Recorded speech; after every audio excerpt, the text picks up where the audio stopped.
السلام علیکم لسنرز، آج جو میں آڈیٹ کرنے جا رہی ہوں وہ ہے ماسی قصہ بت سازوں کا، جو کہ تری ہے نور راجپوت کی۔ چلیے شروع کرتے ہیں اس کی قسط نمبر 7۔ وہ آرٹ ہے، 2 سال کی ڈگری تھی۔ عبدل تم نے تو 3 سال لگا دیے اور مجھے لگتا ہے کہ اگلا پورا سال بھی تم یہیں رہنے والے ہو۔ عبدل تمہیں نئی جاب مل گئی؟ عبدل تم اس بار جیل کیوں گئے تھے؟ عبدل اس بار تم پر کون سا کیس ہے؟ اس بار کس کا جبڑا توڑا تم نے؟ عبدل تم آخری بار جاب سے کیوں نکالے گئے؟ عبدل پروفیسر میکال کا کہنا ہے کہ اگر تم ایک بار اور جیل گئے تو وہ تمہیں یونیورسٹی سے نکال دیں گے۔ جہاں عبدل ہوتا تھا وہاں ایسے سوال ہوتے تھے، لیکن وہ عبدل ہی کیا جو سدھر جائے۔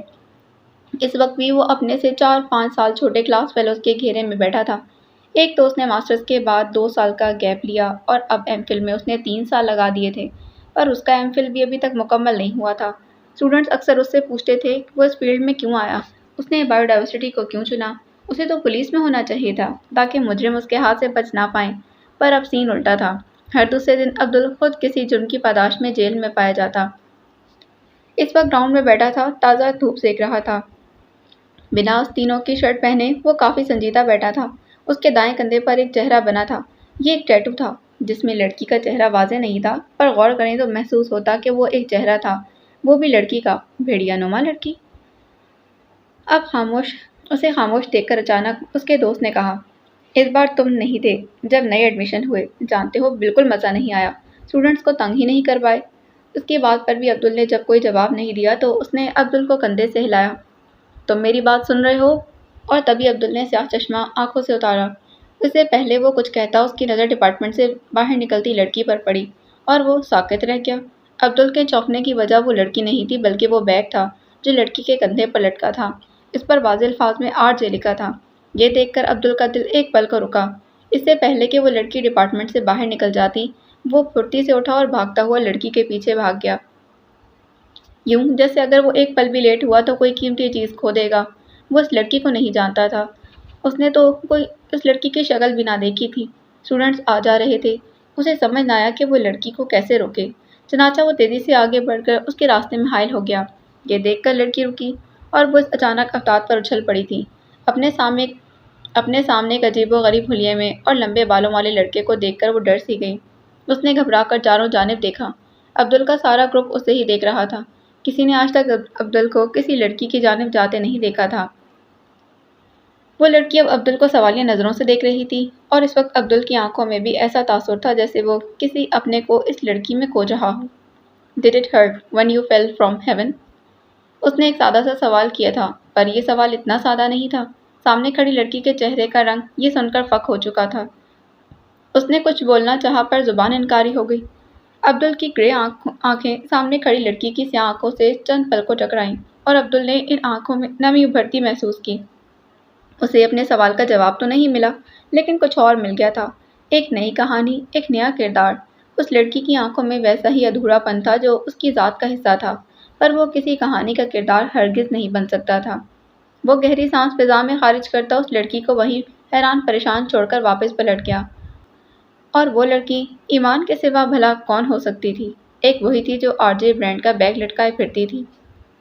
آج اس کا یونیورسٹی میں پہلا دن تھا اور اس نے سوچا بھی نہیں تھا کوئی اس سے ایسا سوال پوچھے گا، کوئی اسے یوں الجھا کر رکھ دے گا۔ Did it hurt when you fell from heaven؟ وہ لمبے بالوں والا لڑکا چند پل اسے دیکھتا رہا اور پھر اس کا جواب سنے بنا ہی چلا گیا، اور سانس ایسے اٹکتا ہے اس نے آج محسوس کیا تھا۔ جانے وہ کون تھا، کہاں سے آیا تھا، پر اس نے لوگوں کے منہ سے عبدل کا نام سنا تھا۔ عبدل، وہ زیر لب بڑبڑائی، پر ذہن میں اب تک اس کا سوال گونج رہا تھا، جب آپ آسمان سے گرے تو کیا تکلیف محسوس ہوئی؟ اس کا جواب کون دے سکتا تھا؟ وہی جو آسمان سے گرا ہو۔ لیکن یہ سوال اس سے کیوں پوچھا گیا تھا؟ ہزاروں لوگوں کے بھیڑ میں اس سے ہی کیوں؟ بھلا اس کا آسمانوں سے کیا تعلق؟ ایک اڑوس سے دور رہنا اور خود ایک اڑوس نہ بن جانا۔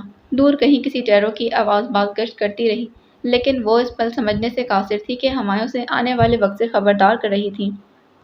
وہ ایسی ہے کہ اسے محبت کرنے کے لیے زندگیاں ادھار لی جا سکتی ہیں۔ وہ ایسی ہے کہ اسے سامنے بچھا کر تمام عمر دیکھا جا سکتا ہے۔ اس کی وہ آنکھیں اتنی حسین ہیں، اتنی حسین کہ 168 چاند کی راتیں صدقہ واری جا سکتی ہیں۔ وہ بڑی محبت سے اپنا کام کرتا دیکھ رہی تھی۔ وہ خود خوبصورت تھی، خوشبوؤں میں رچی بسی۔ وہ اس کے اسٹوڈیو میں بیٹھ کر صرف اسے دیکھتی تھی۔ پہلے وہ اکیلا ہوتا تھا اور اس کے ہاتھوں میں وہ امیزہ جس سے وہ خوبصورت بت بناتا تھا، اور شنایا اسے فرصت سے کام کرتا دیکھتی۔ یہ شنایا کا سب سے پسندیدہ کام تھا جسے وہ ساری عمر کر سکتی تھی۔ صرف ماسیل کو مجسمہ سازی کرتے دیکھنا اسے ساری دنیا کے کاموں سے حسین لگتا تھا۔ لیکن اب وہ اکیلا نہیں رہا تھا۔ اب ماسیل کے گرد کسی کے خیالات منڈلاتے تھے۔ اب ماسیل کی ذات سے ایما نامی لڑکی کا خیال چپک گیا تھا۔ اب وہ بولتا تھا اور شنایا سنتی تھی، اور اپنے محبوب کے منہ سے اس کے محبوب کا ذکر سننا کس قدر دل خراش ہوتا ہے یہ ماسیل نہیں سمجھ سکتا تھا۔ مجھے لگتا ہے میں نے جلد بازی سے کام لیا ہے۔ وہ بھی اس کے لیے تیار نہیں تھی۔ وہ مٹی کو ہاتھوں میں گونتے اسے اپنی پریشانی سے آگاہ کر رہا تھا۔ ہر وقت سلیقے سے پیچھے کی جانب سیٹ کیے بال اب ماتھے پر بکھرے تھے۔ ٹراؤزر ٹی شرٹ پہنے وہ شنایا کو اپنے دل کے قریب محسوس ہوتا تھا، اور وہ وہاں اس وقت آتی تھی جب ماسیل کے کام کا وقت ہوتا، کیونکہ اس وقت وہ اسے دل بھر کر دیکھ سکتی تھی۔ تم نے اسے بتا دیا؟ شنایا کا دل رکا۔ وہ جو ہتھیلی پر تھوڑی جمائے اسے محبت پاش نگاہوں سے دیکھ رہی تھی ایک دم سیدھی ہوئی۔ بس اتنا کہا کہ میں اسے چاہنے لگا۔ وہ شنایا سے تو کیا کسی سے بھی اپنے جذبات چھپانے کا روادار نہیں تھا۔ شنایا نے ایک گہرا سانس لیا۔ اس کی کلاس ختم ہوئے 2 گھنٹے ہو چکے تھے۔ سب جا چکے تھے۔ تبھی شنایا نے کھلی کھڑکی سے کسی کو بیرون گیٹ سے اندر داخل ہوتے دیکھا، اور اگلے ہی پل وہ اس لڑکی کو پہچان گئی تھی۔ اسے ایما کو دیکھنے کا تجسس بھی تھا اور وہ اسے دیکھنا بھی نہیں چاہتی تھی، پر اس پل اس حجاب والی لڑکی کو دیکھ کر اس کے ذہن میں صرف ایما کا نام ابھرا تھا۔ ایما؟ وہ ہولے سے بڑبڑائی۔ ماسیل نے چونک کر شنایا کو دیکھا جو کھڑکی سے باہر دیکھ رہی تھی۔ وہ کھڑکی کے پاس ہی کھڑا تھا، پر اس کی پشت کھڑکی کی جانب تھی۔ شنایا کی نظروں کا تعاقب کرتے اس نے جب کھڑکی میں دیکھا تو حیران رہ گیا۔ وہ واقعی ایما تھی جو اپنے آفس کی طرف جا رہی تھی۔ کچھ پل بعد ہی وہ واپس نکلی۔ اس کے ہاتھ میں فون تھا۔ وہ شاید اپنا فون آفس میں ہی بھول گئی تھی۔ وہ جس تیزی سے آئی تھی اسی تیزی سے پلٹ گئی تھی، جبکہ وہ دونوں دیکھتے رہ گئے۔ یہ ایما تھی؟ شنایا کا دل تیزی سے دھڑک رہا تھا۔ وہ عام سی لڑکی تھی، کوئی سٹائل نہیں تھا اس میں، اور نہ ایسی خوبصورتی کہ انسان دیکھ کر پتھر کا ہو جائے۔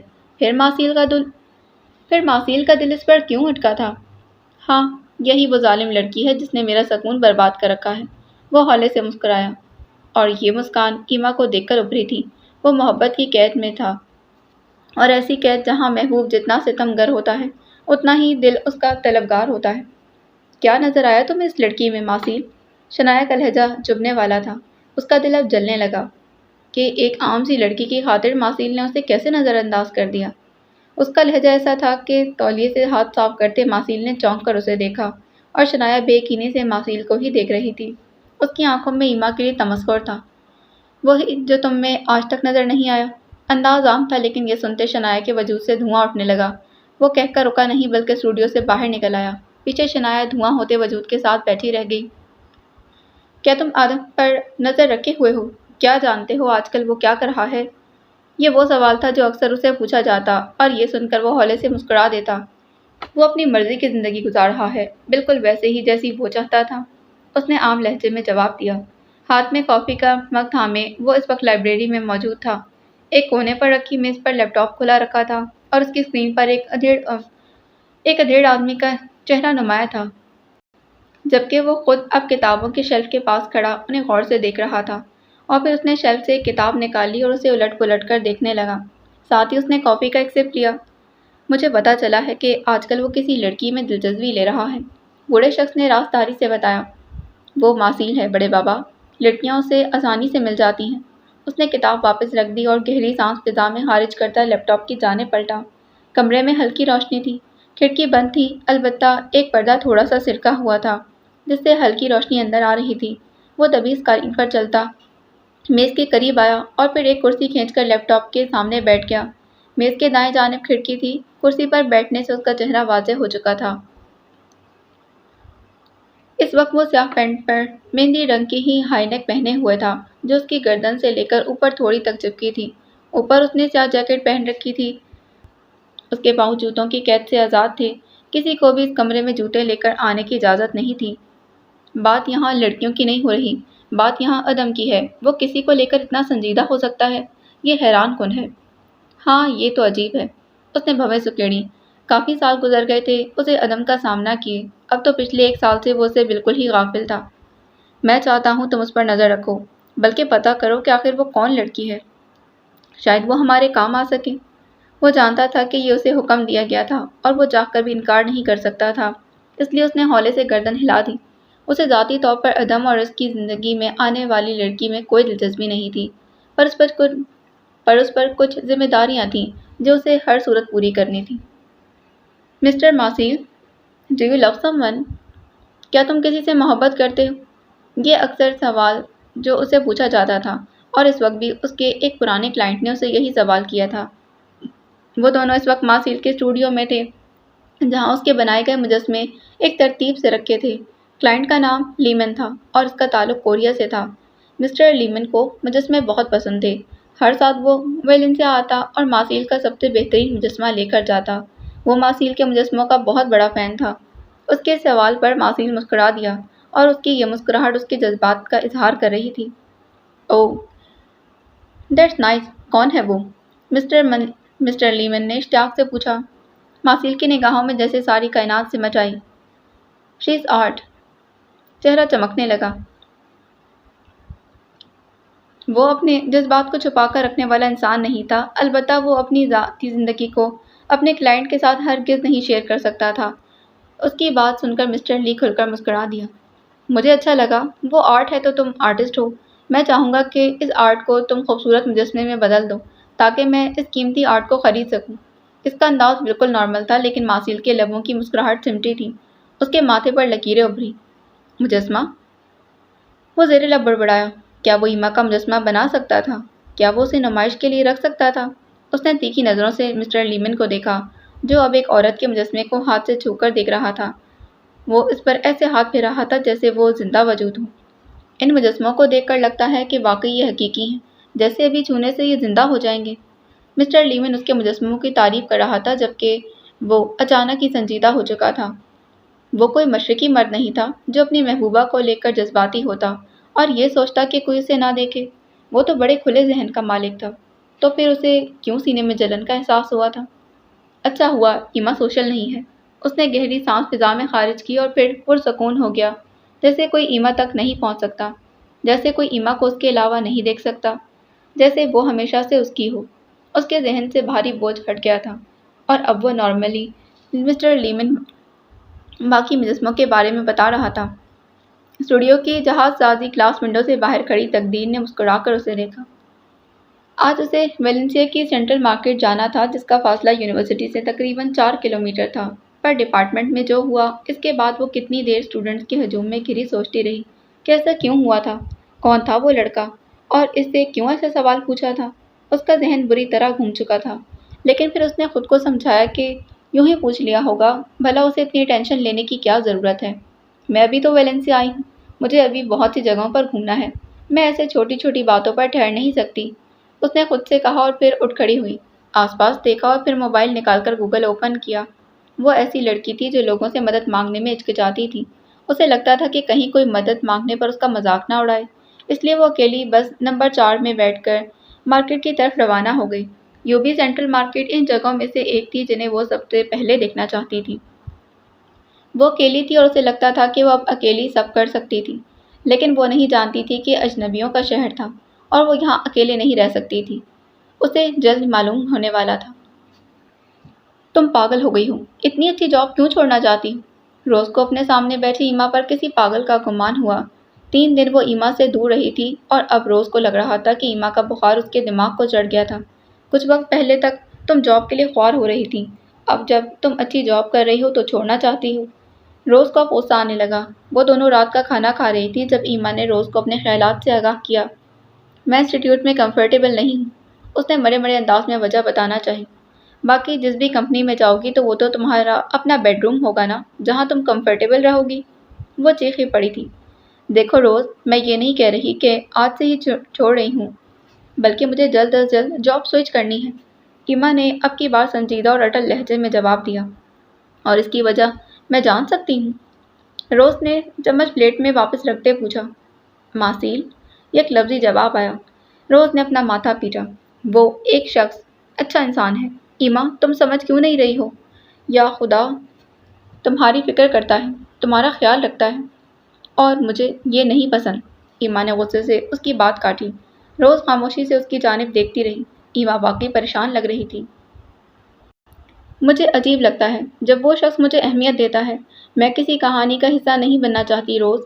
اس بار ایما کی آواز دبی دبی تھی، جبکہ روز پوری طرح اس کی جانب متوجہ تھی۔ تم جانتی ہو میں مشرق ہوں اور وہ مغرب، وہ میرے ٹائپ کا انسان نہیں۔ تم لوگ اچھے دوست بن سکتے ہو۔ روز نے کتنی آسانی سے مسئلے کا حل پیش کیا تھا۔ ایما نے اس کی باتوں پر شکوہ کنان نظر سے اسے دیکھا۔ میں جانتی ہوں تم زیادہ دوست نہیں بناتی ہو، پر باقی لڑکوں کو اتنے برے طریقے سے ٹریٹ نہیں کرتی ہو جتنا کہ تم ماسیل کو کرتی، کیونکہ باقی لڑکے مجھے عام لڑکی سمجھتے ہیں۔ اس کا مجھے خاص سمجھنا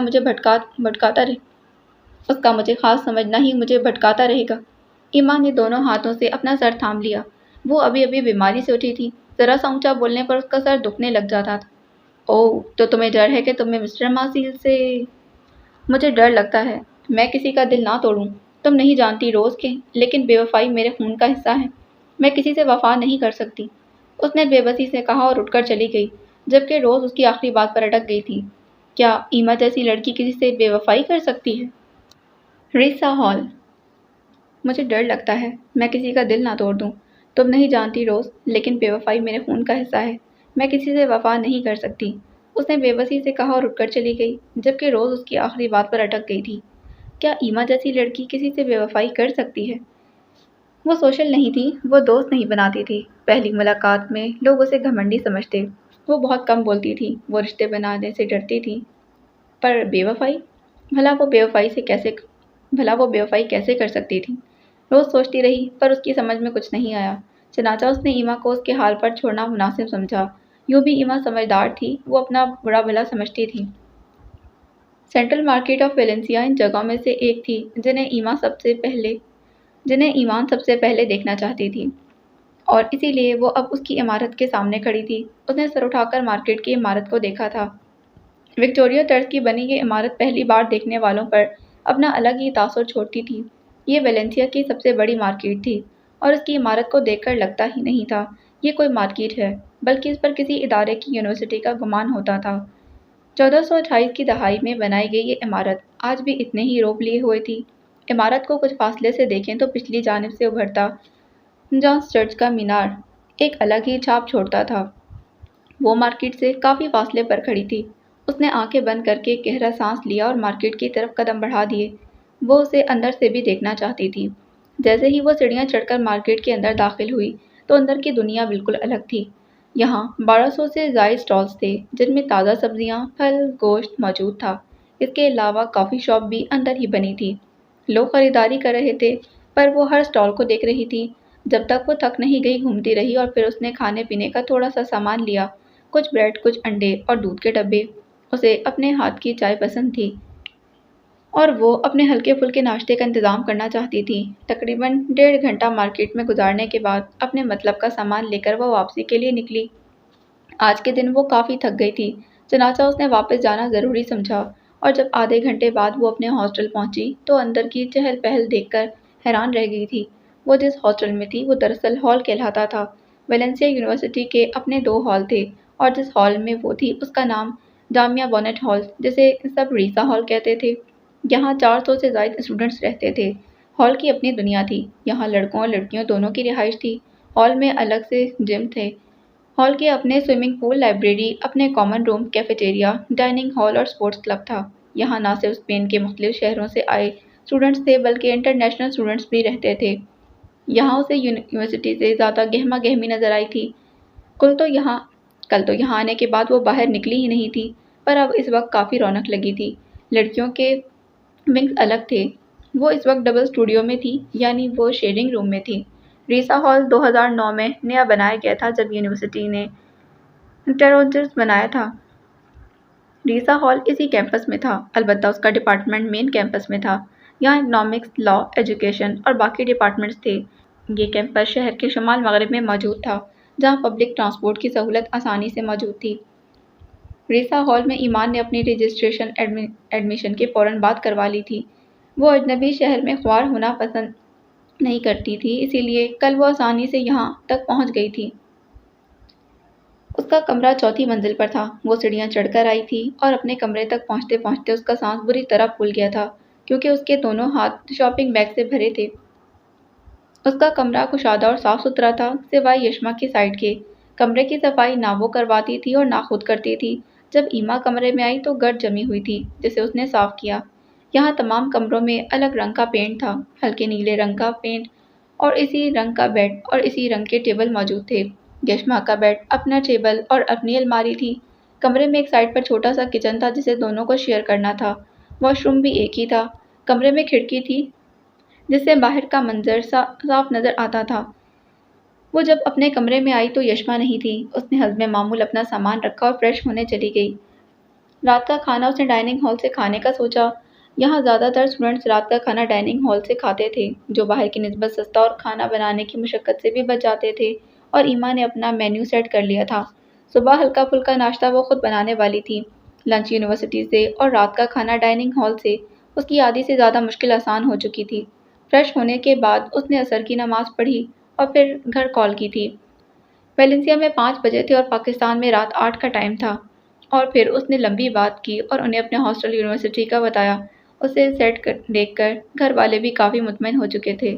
آج کا موسم خوشگوار تھا۔ دھوپ اس قدر چمکیلی تھی کہ آنکھیں چندیا جاتی تھیں، پر مسلسل چلنے والی ٹھنڈی ہوا نے دھوپ کو بھی ٹھنڈا بنا دیا تھا۔ آج روز اس سے پہلے ہی انسٹیٹیوٹ چلی گئی تھی۔ اس نے واک کا سوچا اور اپنا کام ختم کر کے انسٹیٹیوٹ سے نکل آئی تھی۔ اس کے کوٹ شوز کی پتھریلی سڑک پر الگ ہی سر بکھیر رہی تھی۔ اف اللہ، کہاں پھنس گئی! اس لیے میں ان جوتوں کو نہیں پہنتی۔ ویران سڑک پر خاموشی میں گونجنے والی ہیل کی آواز نے اسے کوفت میں ڈال دیا تھا۔ وہ کھڑی اور جھک کر اپنے جوتوں کو دیکھنے لگی۔ وہ بمشکل ہی 2 انچ اونچے ہوں گے، لیکن پتھریلی نیچے کی جانب ڈھلوان والی سڑک پر ابھرنے والی آواز اسے بیدار کر رہی تھی۔ اتنا مت سوچو، یہ اچھے لگ رہے ہیں۔ اچانک عقب سے بڑھنے والی آواز پر وہ چونک کر مڑی۔ ماسیل اپنی تمام تر وجاہت لیے اس کے سامنے ہی کھڑا تھا۔ یقیناً وہ اس کا پیچھا کرتے یہاں تک آیا تھا۔ آپ یہاں کیا کر رہے ہیں؟ اس نے ابروچ گا کر پوچھا۔ تمہارا پیچھا؟ یقینی طور پر۔ وہ ہولے سے مسکرایا۔ ٹین ایجرز والی حرکتیں آپ کو سوٹ نہیں کرتی۔ ایما کے اگلے جملے پر اس کی مسکراہٹ مزید گہری ہوئی۔ کبھی تو دل رکھ لیا کرو۔ وہ پینٹ کی جیبوں میں ہاتھ پھنساتے اس کے قریب آیا تھا۔ اتنا وقت نہیں ہے میرے پاس۔ وہ خفگی سے پلٹی۔ اتنا غصہ کیوں کرتی ہو؟ وہ اس کے برابر آ کھڑا ہوا۔ نظر سامنے کشادہ آسمان پر جمی تھی۔ وہ اونچائی پر کھڑے تھے اور یہ سڑک نیچے کو جا رہی تھی۔ اولڈ ٹاؤن کی گلیاں اب اسے پسند آنے لگی تھیں۔ وجہ ایما تھی جو اکثر وہاں گھومتی پائی جاتی تھی۔ پہلے آپ بتائیں، آپ میرا پیچھا کیوں کر رہے ہیں؟ ایما نے اپنے دونوں ہاتھوں کو رگڑ کر حرارت پیدا کرنا چاہی۔ ٹھنڈی ہوا کے باعث سردی کی شدت میں اضافہ ہو گیا تھا۔ ماسیل کی نظر اس کی سرخ ناک سے ہوتی اس کے ہاتھوں پر گئی۔ سیاہ کوٹ کی آستینوں سے اسے مخروطی ہاتھ دھوپ میں چمک رہے تھے۔ وہ اپنے ہاتھوں کو مسلسل رگڑ رہی تھی اور ماسیل کی نظریں اس کے ہاتھوں پر جمی رہ گئی تھیں۔ اس کے ہاتھ بہت خوبصورت تھے۔ بائیں ہاتھ کی شہادت انگلی پر ناخن کے عین قریب ایک سیاہ تل تھا۔ اس کے بڑے ہوئے ناخن سفید تھے، جیسے سفید پالش لگا رکھی ہو۔ وہ چمک رہے تھے۔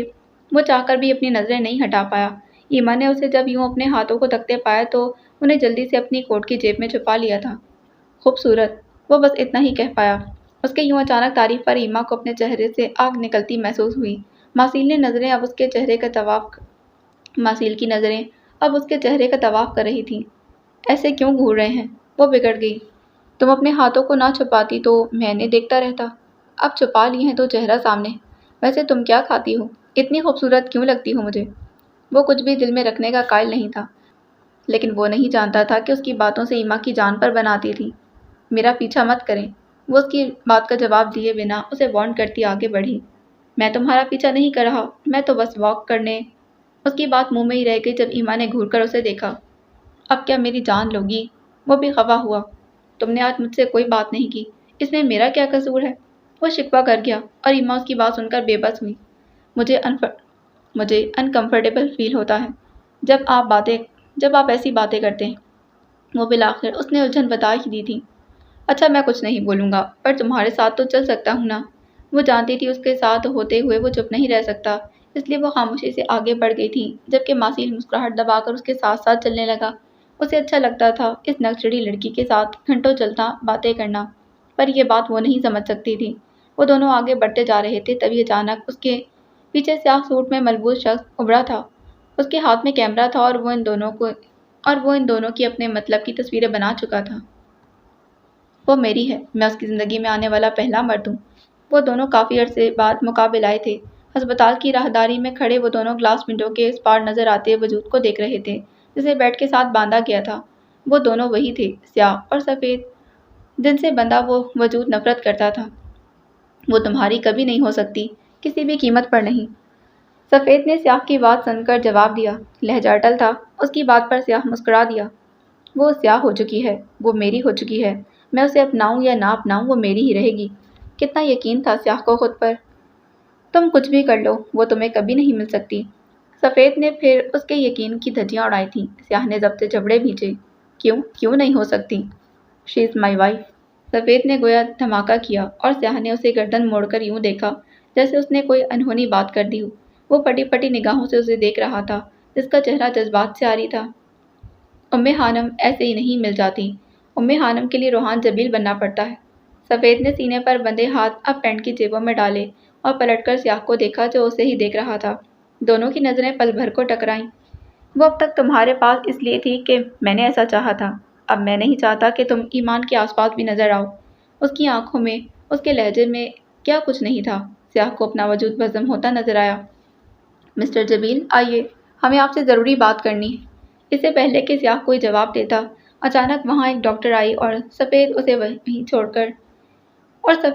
چھوڑ کر چلا گیا۔ سیاہ نے بے یقینی سے گلاس ونڈو کے پار دیکھا۔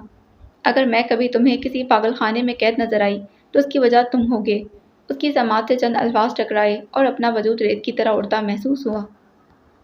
اس کا پہلا دن اچھا گزر گیا تھا۔ یونیورسٹی ٹھیک رہی تھی اور سینٹرل مارکیٹ بھی گھوم آئی تھی۔ اس وقت وہ گہرے بھورے رنگ کے اپنے سے ڈبل سائز کھلے ٹراؤزر شرٹ میں ملبوس ریسا کے ڈائننگ ہال میں آئی تھی۔ سر پر اس نے سیاہ اسکارف لے رکھا تھا۔ اتنی رونق کہیں بھی نظر نہیں آئی تھی جتنی کہ ریسا کے ہال میں تھی۔ رات کے کھانے کا وقت تھا۔ اسٹوڈنٹس کی کافی تعداد یہاں موجود تھی۔ اسے پہلے تو سمجھ نہ آیا کہ کیا کرنا ہے۔ پھر اس نے ایک جانب کھڑے ہو کر ماحول کا مشاہدہ کیا۔ اس نے اسٹوڈنٹس کو ٹرے اٹھا کر کاؤنٹر پر جاتے اور وہاں سے کھانا لے کر واپس لمبے میز کے ارد گرد رکھی کرسیوں پر بیٹھتے دیکھا۔ اس کا حلق سوکھ چکا تھا۔ ہر جگہ پر اس کا پہلا دن تھا۔ وہ ڈری ہوئی تھی کہ کہیں کوئی غلطی نہ ہو جائے اور وہ کسی کے مذاق کا نشانہ نہ بن جائے۔ وہ بھی کاؤنٹر پر گئی، ٹرے اٹھائی۔ اس نے چند کھانوں کو دیکھا اور کافی سوچ بچار کے بعد وہ کھانا لے کر واپس ٹیبل پر آ گئی تھی۔ اس نے پہلا نوالا منہ میں ڈالا کہ سامنے دوسرے ٹیبل پر بیٹھے شخص پر نظر پڑی۔ اسے زور کا اچھو لگا۔ سامنے اور کوئی نہیں، عبدل بیٹھا تھا۔ بالوں کو پونی میں مکید کیے وہ گہری نظروں سے اسے دیکھ رہا تھا۔ ایمان سے سانس لینا مشکل ہو گیا۔ وہ جلدی سے بوتل اٹھا کر پانی پینے لگی۔ اس سے پہلے کہ وہ وہاں سے بھاگتی اچانک ایک لڑکی اس کے پاس آ کر بیٹھ گئی۔ ارے تم یشما کے روم میں آئی ہو نا؟ اس نے بیٹھتے ہی پوچھا۔ ہاں، وہ بمشکل بول پائی۔ میں تمہارے سامنے والے روم میں ہی رہتی۔ یشما اچھی لڑکی ہے، وہ تیز تیز بول رہی تھی۔ پھر اچانک وہ اس کی جانب جھکی اور اس کے کان میں سرگوشی کی۔ اس سے بچ کر رہنا۔ وہ سرگوشی کرتے ہی جس آندھی کی طرح آئی تھی اسی طوفان کی طرح واپس چلی گئی، جبکہ ایمان ساکت بیٹھی رہ گئی۔ اسے تو اس لڑکی کا ابھی چہرہ بھی ذہن نشین نہ ہوا تھا۔ اس کا دل اتنی زور سے دھڑک رہا تھا کہ اتنے شور میں بھی اپنی دھڑکن سن سکتی تھی۔ ڈرتے ڈرتے سامنے نظر اٹھائی تو عبدل غائب تھا۔ اس نے سکون کا سانس لیا۔ یہاں کسی کو اس کی پرواہ نہیں تھی۔ کوئی اسے دیکھ نہیں رہا تھا، لیکن اسے لگ رہا تھا جیسے سب اسے ہی گھور رہے ہوں۔ اس نے 2-3 نوالے لیے اور وہاں سے ایسے بھاگی جیسے کسی قید خانے سے قیدی بھاگتا ہو۔ وہ تو وہاں سے چلی گئی تھی، لیکن کونے میں رکھی میز پر بیٹھے عبدل کے لبوں پر ہلکی سی مسکراہٹ ابھری۔ اسے اس لڑکی کا سرخ اور خوفزدہ چہرہ بہت پسند آیا تھا۔ وہ جان بوجھ کر اس کے سامنے سے اٹھ گیا تھا تاکہ وہ سکون سے کھا سکے، کیونکہ عبدل جانتا تھا کہ کوئی اسے ایک بار ملے یا 2 بار، وہ ہمیشہ لوگوں پر اپنا نقش چھوڑ جاتا تھا۔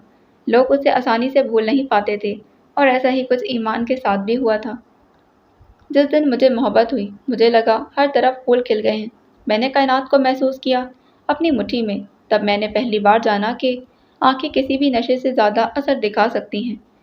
ہماری آنکھیں 4 ہوئیں اور مجھ پر ہپنوٹزم کا حملہ ہوا۔ میں تمہیں دیکھتا گیا اور میرا بدن بارش میں بھیگتا گیا۔ مجھے کوئی کس طرح قائل کر سکتا ہے کہ محبت وجود نہیں رکھتی، اور میں کسی کو کیسے قائل کروں کہ محبت ہی تو وجود رکھتی ہے؟ میں لوگوں کو کیسے بتاؤں کہ محبت ہوتے ہی کائنات کے سارے ستارے آپ سے محبت کرنے لگتے ہیں، سارے سیارے آپ کے ساتھ ناچنے لگتے ہیں؟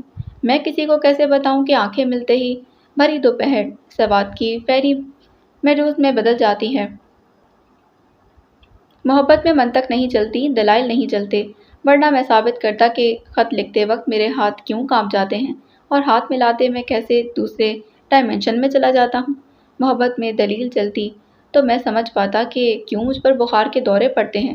محبت میں دلیل چلتی تو میں سمجھ پاتا کہ میری روح کیوں تمہیں دیکھتے ہوئے جسم سے آزاد ہونا چاہتی ہے۔ محبت میں فلسفہ چلتا تو میں سمجھ پاتا کہ کیوں ہجر کی رات میرے منہ سے جھاگ بہتی ہے اور کیوں میں بچوں کی طرح رونے لگتا ہوں۔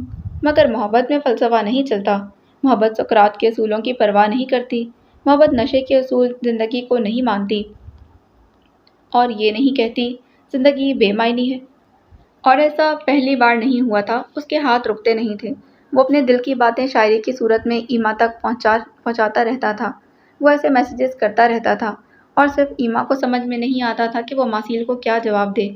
ابھی بھی اس نے ایک لمبی سی غزل ایما کے نام کی تھی اور ایما جو اسے کسی ٹرانس کی صورت میں پڑھ رہی تھی، ماسیل کی کال آنے پر چونکی۔ رات کے 12 بجے کا وقت تھا۔ اس وقت وہ سونے کے لیے لیٹتی تھی اور اب اچانک ماسیل کا فون۔ وہ کشمکش کا شکار ہوئی۔ وہ فون بند نہیں کر سکتی تھی کیونکہ اس کے میسج دیکھنے میں ماسیل کو پتہ چل گیا تھا کہ وہ جاگ رہی تھی۔ اس نے گہرا سانس لیا اور فون اٹھا کر باہر آ گئی۔ اس کے ہیلو کے جواب میں ماسیل نے فوراً پوچھا، ابھی تک جاگ رہی ہو؟ تم تو جلدی سونے کی عادی ہو نا؟ محبت، آپ کو لگتا ہے محبت کا کوئی وجود ہے؟ اس نے الٹا سوال کیا۔ بالکل ہے، محبت وجود رکھتی ہے۔ مجھے یقین نہیں ہے۔ اس نے جیسے اپنا فیصلہ سنایا۔ اس کی بات سن کر ماسیل کے لبوں پر ہولے سے مسکان ابھری۔ اچھا چلو پھر ایک بات بتاؤ۔ پوچھیں۔ اس نے اجازت دی۔ وہ چاہتی تھی یہ بات چیت جلد بند ہو جائے اور وہ سونے جائے۔ وہ نہیں چاہتی تھی کہ روز اسے غلط سمجھے۔ تم اپنی زندگی میں کیا کرنا چاہتی ہو؟ کیا کر رہی ہوں؟ تمہارا کیا خواب ہے؟ بہت آسان سوال تھا لیکن ایما کے پاس اس کا جواب نہیں تھا۔ وہ جیسے ساکت ہوئی۔ اس نے سوچنا چاہا کہ وہ کیا چاہتی ہے، پر چاہ کر بھی کوئی جواب نہیں مل پایا۔ وہ کیا کر رہی تھی، کوئی اور کیوں کر رہی تھی، وہ خود سے بھی نہیں جانتی تھی۔ خاموشی کا لمبا وقفہ آیا اور ماسیل کو اپنا دم گھٹتا محسوس ہوا۔ کچھ تو بولو، تمہاری خاموشی بری لگتی ہے۔ وہ جیسے بے بس ہوا۔ میں کچھ بھی نہیں چاہتی، اس نے گہرا سانس لیتے جواب دیا۔ مجھے ایسے ہی جواب پسند نہیں۔ ایما، جو سچ ہے وہ بتاؤ۔ آپ کو یقین نہیں؟ وہ سوال کر گئی۔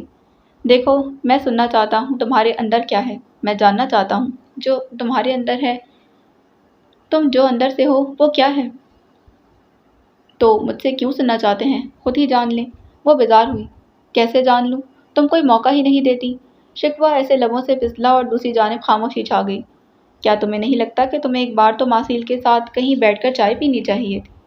وہ شاید آفر کر رہا تھا۔ نہیں، برجستہ جواب پر ماسیل جبڑے بھیج گیا۔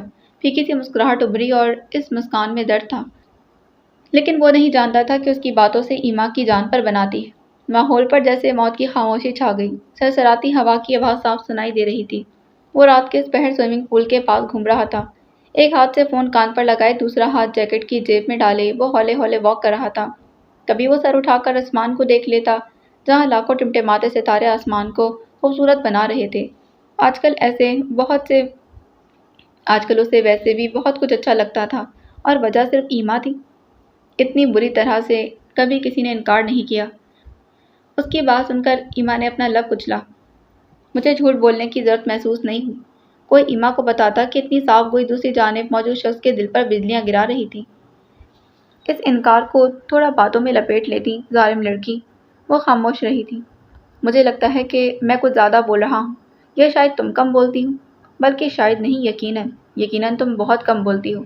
سو جاؤ اب، صبح یونیورسٹی بھی جانا ہوگا۔ رات کے اس پہر مجھے تمہاری فکر ہو رہی ہے۔ محبت کب تک قائم رہتی؟ ایما کو پتہ نہیں تھا وہ کیوں پوچھ رہی تھی۔ اس پر کل بات کریں گے، اب تم سو جاؤ۔ اور ہاں، میں کہنا تو نہیں چاہتا پر تمہارا انکار مجھے ہرٹ کرتا ہے۔ Good night. وہ اس کا جواب سنے بنا فون بند کر گیا اور ایما تعصب سے فون کی اسکرین کو دیکھتی رہ گئی۔ تمہیں یہ پسند ہے؟ جانے وہ کہاں سے اس کے سامنے آ گیا تھا اور اپنے سامنے عبدل کو دیکھ کر ایمان کا دل اچھل کر حلق میں آ گیا۔ ابھی تو پہلا لیکچر بھی نہیں ہوا تھا اور وہ اپنے سامنے عبدل کو دیکھ کر حیران رہ گئی۔ اس کا اشارہ ایمان کے بیگ کی طرف تھا جو آر جے برانڈ کا تھا۔ کون؟ وہ بامشکل پوچھ پائی۔ R J? اس نے انگلی سے اس کے بیگ کی جانب اشارہ کیا۔ آر جے کے نام پر ایمان کے دل کی دھڑکن مزید تیز ہوئی۔ وہ بھلا کسے پسند نہیں؟ اس نے الٹا سوال کیا۔ اسے پسند نہیں تھا۔ وہ ہولے سے بڑبڑایا۔ اس کی نظریں ایمان کے بیگ پر جمی تھیں۔ آرجے پر چہرے پر عجیب الجھن تھی، جبکہ ایمان کی نظریں اس کے چہرے پر کچھ کھوج رہی۔ اس کے لمبے بالوں اور اس کی داڑھی نے اس کے چہرے کے نقوش جیسے چھپا لیے تھے، پر پھر بھی ایمان کو وہ چہرہ جانا پہچانا لگا، جیسے اس نے پہلے بھی دیکھ رکھا ہو، بلکہ وہ بار بار دیکھتی رہی ہو۔ آرجے کس کو نہیں پسند؟ ایمان نے تجسس سے پوچھا۔ خانم کو، برجستہ جواب آیا۔ ایمان جیسے پتھر کی ہو گئی۔ اسے اپنا دل ٹوٹتا ہوا محسوس ہوا۔